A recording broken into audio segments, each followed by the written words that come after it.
Traditionally, it's an artificial surface that's used for primarily their business. We've come in and put in a temporary overlay, sod, sand, drainage layer, vacuum ventilation. So the vacuum ventilation and the grow lights are a requirement to FIFA tournaments.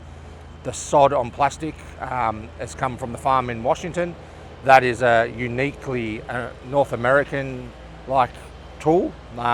We've just implemented it with a hybrid reinforced system, which is also another requirement at the stadium. So put all that together, you should have a perfect recipe for a perfect pitch.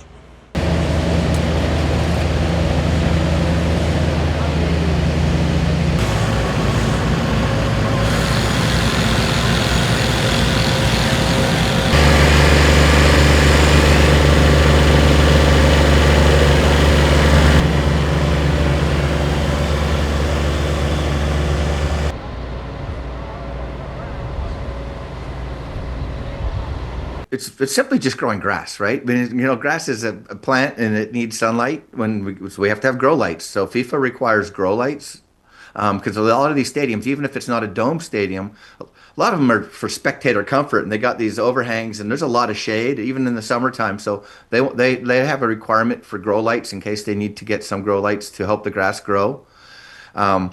They have to be constructed out of a sand root zone because that sand is a great medium where it can drain well, but it also has a lot of pore space, macro pore space, where the roots can have oxygen and to respire and do what their function. It won't compact too hard. But then they have hybrid reinforcement where they can put synthetic fibers to stabilize that sand even more to make it like rebar. But you're playing on grass, but there's those fibers to create a big divot from blowing out or something like that. So the other requirements they have is a vacuum ventilation system where they can pull excess moisture if it's a heavy downpour of rain or something like that, or blow air back into the root zone. So those are kind of the requirements, and obviously an irrigation system to be able to water the pitch. Unfortunately, and security's kind of kicking us out. If we could just kind of wrap it up and.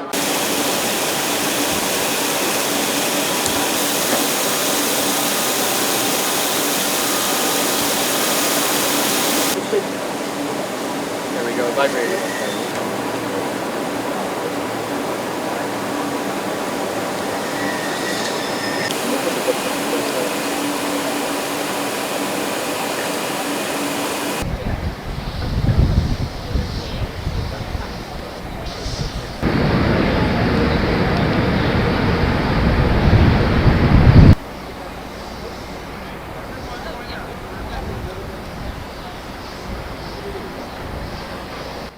Just so as the grass may wear a little thin in the goal mouth, that fiber will take over.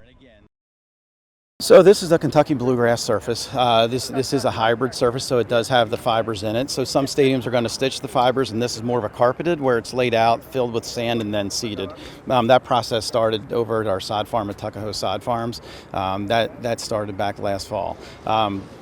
Hosting the Club World Cup last year, we were able to test out this pitch, and we've received positive feedback from all the athletes that have played on it, and so we were very excited to hear that, and it just made things so much easier this year, just coming into the World Cup 26 to go with the same type of surface. You're coming from, yes, there we go, nice, let's go.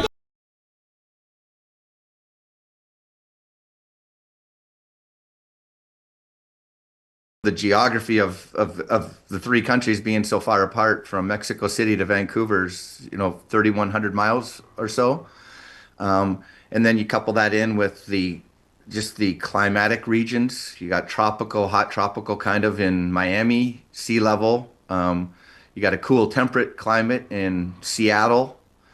And then you got, Boston and Toronto are kind of a unique, northeastern climate, and then hot in Kansas City to altitude in Mexico City. So, those are some of the things. Then we got 5 dome stadiums. Then we're trying to grow grass indoors. So yeah, that's kind of the gravity of how big this project is and how variable, dynamic it is, I guess would be the word to describe it. And what we want to do is make this dynamic picture something uniform and consistent.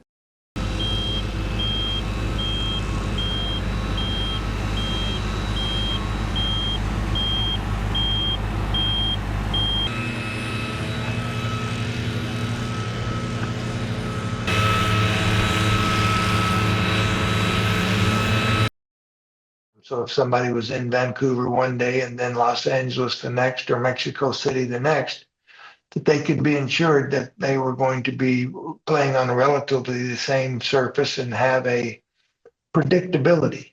That's really what they wanted, was that they could predict what was going to happen. That's all any athlete ever really wants.